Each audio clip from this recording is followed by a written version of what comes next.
Dans le cadre de cette séquence, nous allons aborder de façon rapide la notion de classe et d'objet.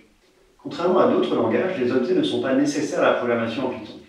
Il est en effet possible de programmer en Python de façon uniquement impérative. Toutefois, les objets sont très utiles dans de nombreux cas de figure, ce qui explique leur utilisation importante. La notion de classe est centrale dans la programmation dite orientée objet. En anglais, on parle de Object Oriented Programming ou encore OO Programming. Une classe déclare les propriétés communes d'un ensemble d'objets. Elle définit en quelque sorte le moule à partir duquel des objets vont pouvoir être créés.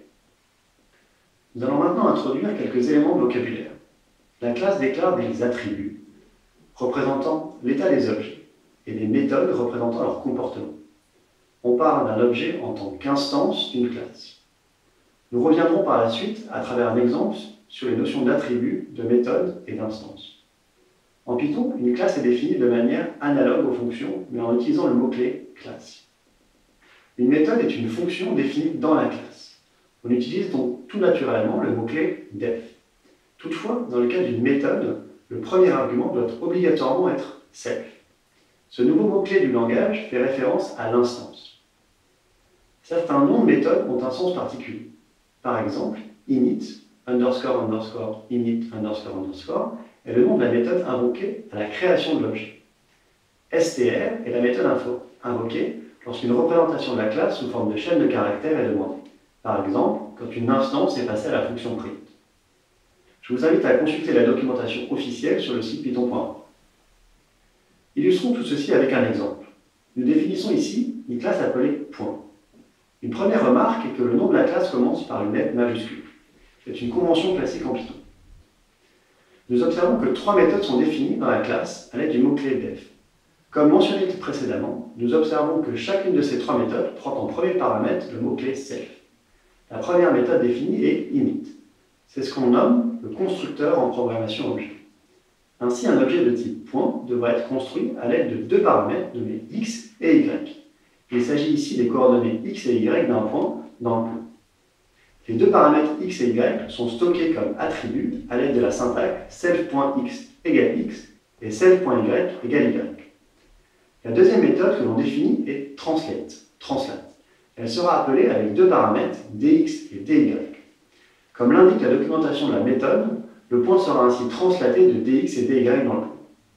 Pour effectuer cette opération, il faut donc ajouter dx et dy à la position courante de l'objet en modifiant les attributs x et y. Enfin, la méthode str est définie. Cette méthode est invoquée lors de l'affichage d'une instance avec la fonction print par exemple. Cela permet d'afficher de façon intelligible l'état et la nature d'une instance d'objet.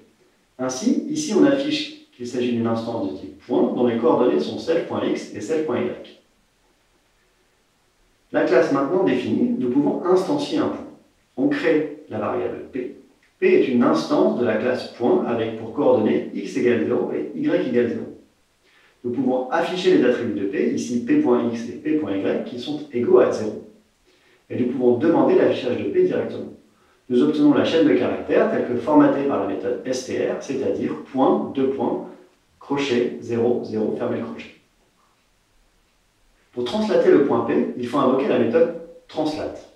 Nous définissons tout d'abord un nouveau point p de coordonnées 1, 1. Nous le translatons de dx égale à 0,25 et de dy égale à 1,5 à l'aide de la syntaxe p.translate 0,25,1.5. Et nous pouvons ensuite l'afficher.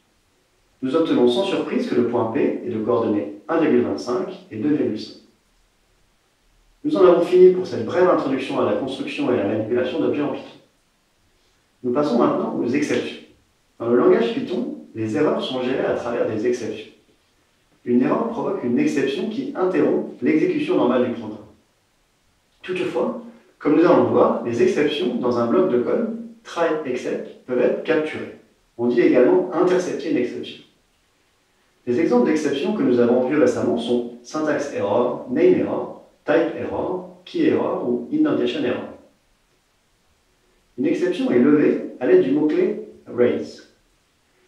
Un cas d'utilisation typique est l'arrêt de l'exécution d'une fonction en cas d'une erreur sur ses arguments.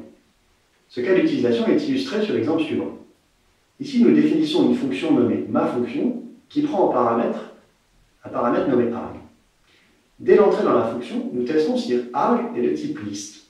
Autrement dit, on teste si arg est une instance de type list. Si ce n'est pas le cas, on rentre dans le bloc de code et une exception est levée. Pour lever cette exception, une variable de type exception est instanciée avec comme paramètre la chaîne de caractères arg doit être de type list.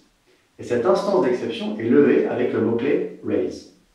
Si arg est bien de type list, arg est alors affiché avec la fonction print. Voici maintenant ce qu'il se passe si l'on appelle ma fonction sur une liste contenant des entiers 1 et 2. Cette liste est sans surprise affichée. Par contre, si une variable de type dictionnaire est passée à ma fonction, alors une exception est levée et on lit bien le message d'erreur qui précise que arg doit être de type list. Pour capturer une exception, il faut utiliser un bloc try-except. Dans le bloc try, si une exception est levée, elle est capturée et on peut alors décider de quoi faire.